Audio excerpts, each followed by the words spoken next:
le procès contre Ripple, ils ont perdu sur tous les points qui leur importaient. Je pense que nous assisterons à un changement au sein de la SEC. Mais il pourrait en revanche être nécessaire que Gensler soit à nouveau rappelé à l'ordre par le système judiciaire américain. Bonjour à tous et bienvenue sur Money Radar Crypto.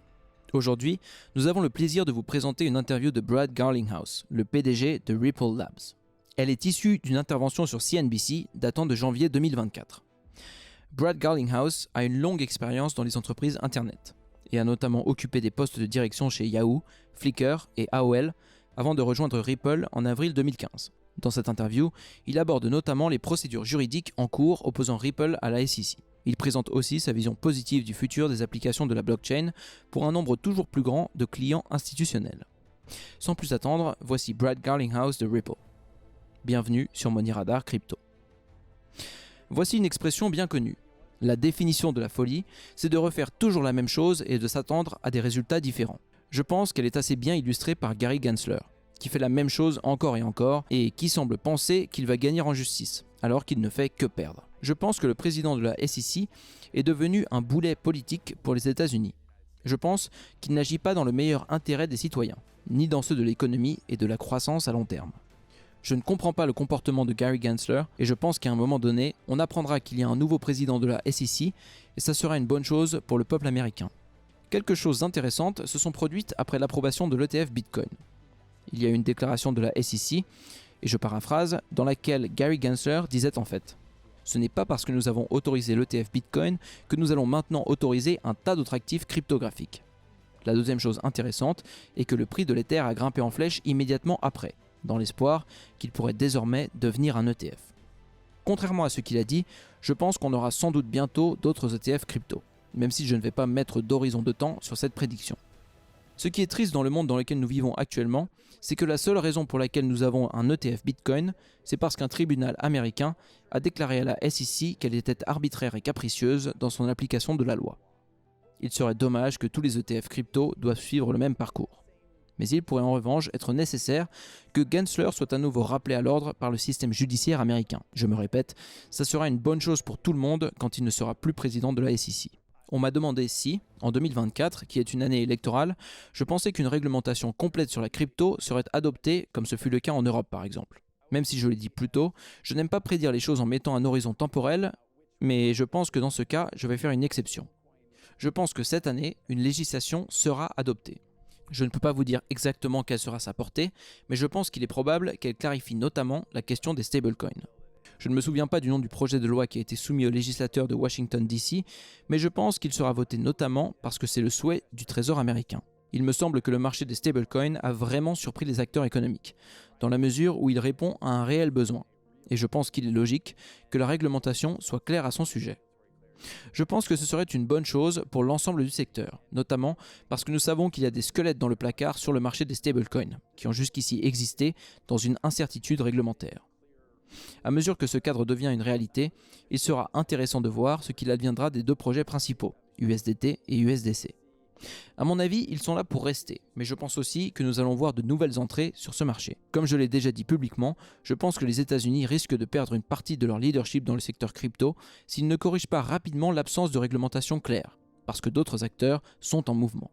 Attention, je ne pense pas que le marché ait déjà dépassé les États-Unis, mais je pense qu'il est en train de le dépasser. C'est un constat qui me paraît évident. Nous avons publiquement déclaré que plus de 70% des embauches de Ripple l'année dernière ont été faites dans d'autres juridictions, même si la majorité de nos employés sont toujours aux États-Unis. Pourquoi voudrions-nous embaucher sur un marché régulé par un gouvernement hostile, qui ne nous apportera pas la clarté que nous avons demandée? Nous les combattons depuis des années, et les litiges qui nous ont amenés devant les tribunaux nous ont déjà fait débourser plus de 100 000 millions de dollars. Pendant ce temps, l'activité continue à Londres, Dubaï, Singapour et dans les autres capitales financières du monde. Mais je pense que les États-Unis finiront par se rendre compte de ce changement. Je ne peux pas prédire exactement ce qui se passera pendant le cycle électoral, mais quoi qu'il en soit, je peux dire qu'on finira par arriver à un point d'inflexion. À ce moment, je pense que nous assisterons à un changement au sein de la SEC et, espérons-le, à l'élection d'un nouveau président qui sera plus constructif et qui voudra travailler avec l'industrie crypto, sans faire passer son propre intérêt avant celui des citoyens américains. Pour en revenir au procès de Ripple contre la SEC, il touche à sa fin. La plupart des éléments litigieux ont été résolus. Pour le résumer rapidement, la SEC a déposé une plainte en décembre 2020. il y a donc un peu plus de 3 ans, contre Chris Larsen, contre moi et contre Ripple. Le procès intenté contre Chris Larsen et moi-même, Brad Garlinghouse, a été entièrement rejeté avec préjudice, ce qui signifie qu'ils ne pourront jamais le relancer. Dans le procès contre Ripple, ils ont perdu sur tous les points qui leur importaient. Le principal argument consistait à dire que XRP était une security, et la juge Torres a clairement écrit que ce n'était pas en soi une security. Je suis donc assez rassuré par la tournure que les choses ont prise. La SEC a ensuite demandé l'autorisation de faire appel de cette décision, ce qui leur a été refusé. La SEC n'a pas cessé de perdre juridiquement contre nous, même s'il y a une partie de l'affaire qui se poursuit encore autour des ventes institutionnelles. La SEC reproche à Ripple d'avoir signé des contrats d'investissement et vendu du XRP à des institutions qui voulaient spéculer. L'ironie ici, c'est que le rôle originel de la SEC est de protéger les investisseurs et qu'en l'occurrence, les institutions n'ont perdu de l'argent sur aucune des ventes que nous avons faites. C'est à se demander pourquoi ce procès a lieu.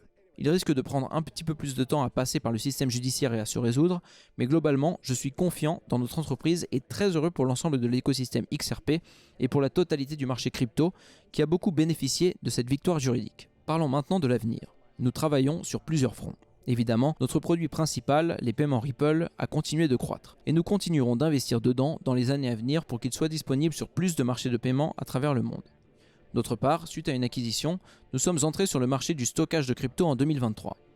Une grande partie de nos nouveaux fonds d'investissement seront donc investis dans le secteur de la custody, la garde et la protection des cryptos. Nous avons fait ce pivot en partie parce que nous prévoyons l'arrivée de grands investisseurs sur les marchés, mais aussi tout simplement parce qu'il existe déjà une demande énorme. Cette part de notre activité se développe très rapidement, et nous avons récemment annoncé publiquement que HSBC était un nouveau client de cette branche. Elle a pour but de permettre d'ouvrir des comptes pour des gros porteurs et des moyens porteurs. Le secteur de la garde est tout à fait nécessaire et va continuer à bien se développer. Ripple envisage d'autre part d'entrer sur d'autres marchés verticaux, au-delà des paiements et de la garde. Cela sera annoncé plus tard en 2024, et se fera sûrement par acquisition. Nous nous félicitons d'avoir un bilan très solide à une époque où le marché a changé et où les valorisations de beaucoup de sociétés ne sont plus ce qu'elles étaient. Cette bonne santé économique nous permet de saisir des opportunités et nous allons donc continuer d'être proactifs. Il est important de rappeler les fondamentaux. Ripple est à la base une société d'infrastructure blockchain au service des entreprises. Nous avons commencé par les paiements et les institutions financières, puis nous sommes passés à la garde, avec de nombreux liens avec ces mêmes institutions financières. Nous allons nous développer sur le même thème, celui de l'infrastructure pour les entreprises. En ce qui concerne les attentes de croissance et les revenus, nos flux de trésorerie ont été positifs au cours des 2 dernières années. Nous nous trouvons dans une position unique sur le marché qui nous a permis d'investir non seulement dans l'entreprise Ripple, mais également de faire des acquisitions. Récemment, vous avez peut-être lu que nous avions lancé une offre publique d'achat à nos actionnaires. Nous leur avons désormais racheté plus d'1 milliard de dollars d'actions. Pour être honnête, c'est quelque chose qui est important pour nous, car le fait de devenir une entreprise cotée en bourse n'est pas une priorité pour nous. Aux États-Unis, ce serait très difficile, étant donné que notre S1 devrait être approuvé par un régulateur très hostile. Et si on y parvenait, cela ne voudrait pas dire qu'on serait sorti d'affaire pour autant. Coinbase a fait approuver son S1, et maintenant la SEC les poursuit en justice pour avoir fait certaines des choses qu'ils y avaient décrites. Une audience est prévue aux États-Unis bientôt. Étant donné ces éléments, pourquoi voudrions-nous nous soumettre à une SEC ouvertement hostile à cette industrie ? Cela dit, nous n'excluons pas de procéder à une introduction en bourse en dehors des États-Unis. Cela ne serait pas une fin en soi, mais plutôt une étape dans notre voyage. Il est important pour nous que nos parties prenantes aient accès à des actifs liquides. Certains de nos actionnaires ont investi pour la première fois dans Ripple en 2012, et cela fait donc presque 12 ans qu'ils sont impliqués. Et c'est pourquoi nous voulons leur fournir cette liquidité. Cela nous a motivés à lancer plusieurs offres publiques de rachat. Nous avons maintenant racheté un peu plus d'1 milliard de dollars d'actions.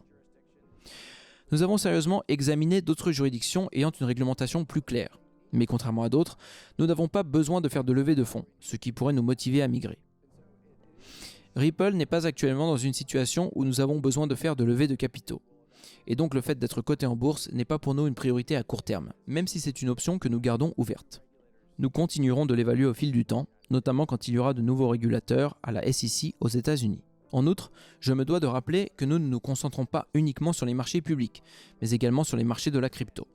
Je pense que l'action de Coinbase est dans une position beaucoup plus forte aujourd'hui qu'elle ne l'était il y a 1 an, mais elle reste évidemment bien loin des sommets d'il y a 3 ans, au moment de son introduction en bourse. Comme je le disais, leur emboîter le pas n'est pas notre priorité. Nous avons beaucoup de capital, un bilan très solide, nous pouvons continuer à être proactifs du point de vue des acquisitions et à investir dans l'entreprise. En outre, je suis très optimiste quant au marché crypto en 2024, en raison de la prise d'importance de la conformité et du respect des règles en vigueur, et du fait de régler des problèmes concrets pour les utilisateurs, pour créer de la valeur pour les clients en dehors du cycle spéculatif. Je pense que ces objectifs mettront l'ensemble de l'industrie sur une très bonne trajectoire. Il y aura sans doute aussi beaucoup de spéculation au cours de ce cycle, mais je dois dire qu'un de mes atouts est que je ne suis pas né de la dernière pluie.